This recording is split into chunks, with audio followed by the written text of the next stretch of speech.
10वां अध्याय प्रारंभ हुआ। श्री कृष्ण भगवान ने कहा, हे मावाओ, और भी मेरे कल्याण कारक वचन सुनो। तुम पर मेरी अत्यंत प्रीति है, अतएव तुम्हारे कल्याण के लिए कहता हूँ। मेरी उत्पत्ति का हाल न तो देवगण जानते हैं और न महर्षि लोग। मैं ही देवों और महर्षियों का आदि कारण हूँ, जो मुझे अजन्मा अनादि और सब लोगों का ईश्वर जानते हैं। वे मोह रहित हो सब पापों से छूट जाते हैं। बुद्धि ज्ञान असम मोह क्षमा सत्य दम सम दुख जन्म मरण भय और अभय अहिंसा समता संतान तप दान यश अपयश इत्यादि जो अनेक प्रकार के भाव हैं, सब मुझसे उत्पन्न होते हैं। 7 महर्षि और उनसे पहले 4 मनुष्य मेरे मन से उत्पन्न हुए। जगत के समस्त प्राणी उनसे उत्पन्न हुए। जो मनुष्य मेरी इस विभूति को भली भांति जानते हैं, वे निश्चय योग से सिद्ध होते हैं, इसमें संदेह नहीं। यही जानकर कि मैं ही सब उत्पत्ति का कारण हूँ और मुझी से सबकी प्रवृत्ति होती है, विवेकी पुरुष मेरी उपासना करते हैं। वे मुझ ही में अपने चित्त और प्राणों को लगाकर एक दूसरे को समझते हुए भजन करते सदा संतुष्ट और सुखी रहते हैं। चित्त का समाधान करके प्रीति पूर्वक भजन करने वालों को मैं ऐसा बुद्धि योग देता हूँ, जिससे वे मुझे प्राप्त कर लेते हैं। उन पर अनुग्रह करके भी उनकी बुद्धि में स्थित हो दिदीप्यमान ज्ञान दीपक से अज्ञान मूलक संसारी अंधकार का नाश करता हूँ। अर्जुन ने कहा, आप पर ब्रह्मा हो, परम धाम हो, परम पवित्र अचल और दिव्य पुरुष हो, आदि देव हो, अजन्मा हो, सन्यासी हो। तुमको सब ऋषि देवऋषि नारद आसक्ति देवयज्ञ और व्यास भी ऐसा कह गए हैं, और स्वयं तुम भी कह रहे हो। हे केशव, जो तुमने मुझसे कहा है सो सब मैं सत्य मानता हूँ। हे भगवान, देवता और दानव इन दोनों ने ही तुम्हारे रूप को नहीं जाना है। हे सब जीवों के उत्पन्न करने वाले भूतेश, हे देव जगतपते, हे पुरुषोत्तम, आप स्वयं ही अपने को जानते हैं। अतएव आप अपनी उन दिव्य भूतियों का हाल पूर्णतया वर्ण कीजिए, जिनके द्वारा आप इन सब लोकों में व्याप्त हो रहे हैं। हे योगीन, हे भगवान, सदैव आपका चिंतन करता हुआ मैं आपको किस प्रकार से जान सकता हूँ? आपका ध्यान किन किन भावों से करना योग्य है?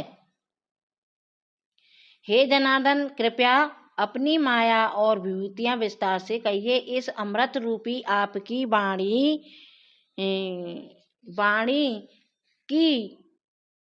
वाणी को सुनने से मेरा मन तृप्त होता है। हे श्री भगवान ने कहा, मेरा विस्तार तो अनंत है, तो भी मुख्य मुख्य विभूतियों को मैं तुम्हें सुनाता हूँ। हे गुणा के समस्त भूतों के अनंत कारण में रहने वाली आत्मा मैं ही हूँ। मैं ही उनका आदि मध्य अंत हूँ। मैं आदित्यों में विष्णु प्रकाश को मैं अनेक किरणों से भूषित सूर्य, मरुदगणों में मरीचि और नक्षत्रों में चंद्र हूँ। मैं वेदों में सामवेद, देवों में इंद्र, इंद्रियों में मन और भूत मात्र में चैतन्य में हूँ। मैं रुद्रों में शिव, यक्ष, राक्षसों में कुबेर, 8 वसुओं में अग्नि और पर्वतों में सुमेरु हूँ। हे पार्थ, पुरोहितों में बृहस्पति, सेनापतियों में स्कंद और जलाशयों में समुद्र मैं ही हूँ। मैं महर्षियों में भृगु, वाणी में एक अक्षर ओंकार, यमों में जप यज्ञ और स्थावरों में हिमालय हूँ। मैं वृक्षों में पीपल, देव ऋषियों में नारद, गंधर्वों में चित्ररथ, सिद्धों में कपिल मुनि, वेदों में अमृत से उत्पन्न उच्चश्रवा, गजेंद्रों में ऐरावत और मनुष्यों में राजा हूँ। शास्त्रों में वज्र, गौ में कामधेनु प्रजा की उत्पत्ति करने वालों में कामदेव और सर्पों में वासुकी में ही हूँ। नागों में शेष नाग हूँ। जलचरों में वरुण, पितरों में अयरमा और शासन करने वालों में यम में ही हूँ। दैत्यों में प्रहलाद, ग्रास करने वालों में काल, मृगों में सिंह और पक्षियों में गरुण में ही हूँ। शुद्ध करने वालों में वायु, शस्त्रधारियों में राम, मछलियों में मगर, नदियों में गंगा में ही हूँ। हे अर्जुन, मैं सब प्राणियों का आदि मध्य अंत विद्याओं में अध्यात्म विद्या और वाद विवाद में मैं ही हूँ। अक्षरों में आकार, समासों में द्वंद्व, अक्षय काल और चार मुख वाला ब्रह्मा में ही हूँ। सबकी रहने वाली मृत्यु, भविष्यों में होने वाले पदार्थों की उत्पत्ति, स्त्रियों में कीर्ति, लक्ष्मी, वाणी, स्मृति, मेधा, धृति और क्षमा में ही हूँ। शाम वेद में व्रत साम, छंदों में गायत्री, मास में मार्गशीर्ष और ऋतुओं में बसंत में ही हूँ। छलियों में जुआ और सात्विकों में सत्य में ही हूँ। यादवों में वासुदेव, पांडवों में अर्जुन, मुनियों में व्यास और कवियों में शुक्र में ही हूँ। दमन करने वालों में दंड, जय चाहने वालों में नीति, ग्रह, पदार्थों में मीन और ज्ञानियों में ज्ञान में ही हूँ। और हे अर्जुन, भूत भाव का जो बीज है वह मैं ही हूँ। मेरे अतिरिक्त चराचर भूत कभी कुछ भी नहीं है। हे परंतप, मेरी दिव्य विभूतियों का अंत नहीं है। यह विभूतियों का विस्तार मैंने संक्षेप में कहा है।